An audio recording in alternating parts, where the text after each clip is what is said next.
If you're installing HVAC systems en masse and you think you know what's coming in the next residential licensing law, you might want to think again. Because what you've heard on Facebook groups and at the supply house is probably only half the story. I'm Chris, and I've been in this industry since I was 16 years old. I started carrying tools, worked my way through the trade, became an ACA instructor, and now I spend my time helping contractors like you navigate the constantly changing landscape of codes, regulations, and industry standards. And right now, there's something brewing in Massachusetts that every residential HVAC contractor needs to understand. That's right, there's a residential HVAC licensing bill working its way through Massachusetts legislature right now. It hasn't passed yet, but it's coming. And here's the thing, while everyone's focused on this new licensing bill, there have been code changes right now that are already affecting your jobs. Changes to the residential HVAC code that impact how you design systems, what equipment you can install, and what inspectors are looking for when they show up in your job sites. And most contractors, they have no idea. Now I get it, you're busy. You've got jobs to run, customers to keep happy, and barely enough time to eat lunch most days. The last thing you want to do is sit around reading code books and trying to decipher legislative language. But here's the problem.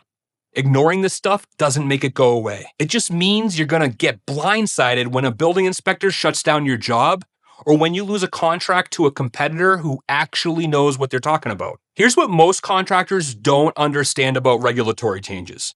They don't happen overnight, and they don't happen in a vacuum. Right now, while this licensing bill is being debated, building officials and inspectors across Massachusetts are already tightening up enforcement on the latest code. Think about it from a business perspective. You've got two major changes coming at you. First, there are code updates that are already in effect, covering everything from heat pump installations to duct design to ventilation requirements. Second, there's this licensing bill that's finally going to create accountability. Both of these things are going to impact your bottom line. The question is whether you're going to be prepared or whether you're going to be playing catch up. Now, if you're sitting there thinking, I'll just wait until it passes and then we'll figure it out, let me stop you right there. That's not a strategy. By the time this bill passes and regulations get written, the contractors who already understand what's coming are going to have a massive head start. They're going to be certified, educated, and ready to go. You're going to be scrambling to get up to speed while watching them take your customers. And here's the kicker. Even if the bill doesn't pass exactly as written, even if it gets modified or delayed, the trend is crystal clear. Massachusetts is moving towards stricter regulation of residential HVAC work, period. Whether it happens this year or next year, it's happening. And the underlying code requirements, those are already here. This is exactly why we're doing this training, because I kept seeing contractors who are great at their job, who have years of experience, who really care about quality work, getting caught off guard by regulatory changes.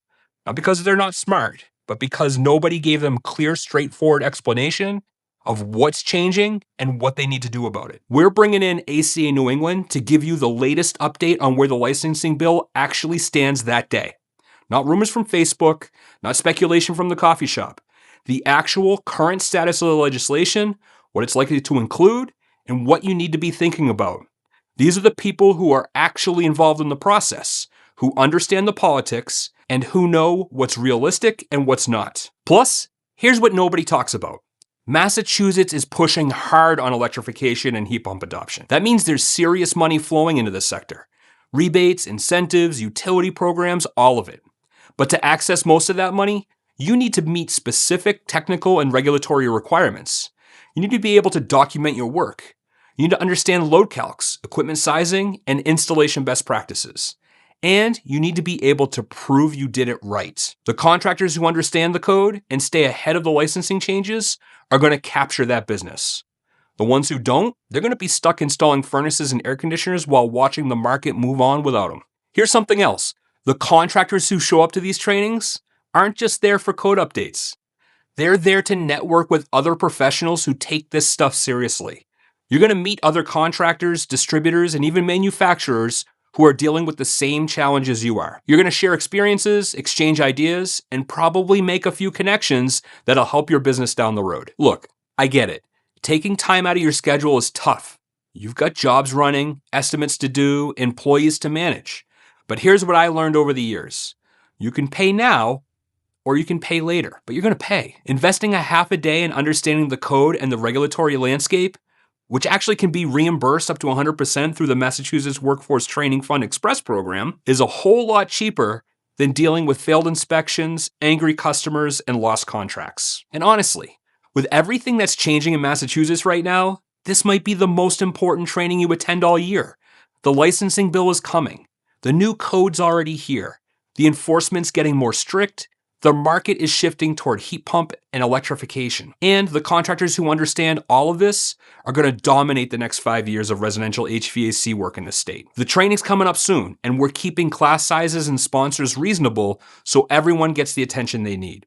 If you're a residential HVAC contractor in Massachusetts, you need to be there, especially if you're doing heat pump work or planning to do more of it, because that's where the market's headed, and you need to know how to do it right. So, if you're serious about your business, if you want to understand what's actually happening with the code and the licensing bill instead of relying on rumors, if you want to position yourself to capture the opportunities that are coming, click the link in the description and sign up for this training. We're going to cover everything you need to know, and you're going to walk out of there ready to handle whatever comes next.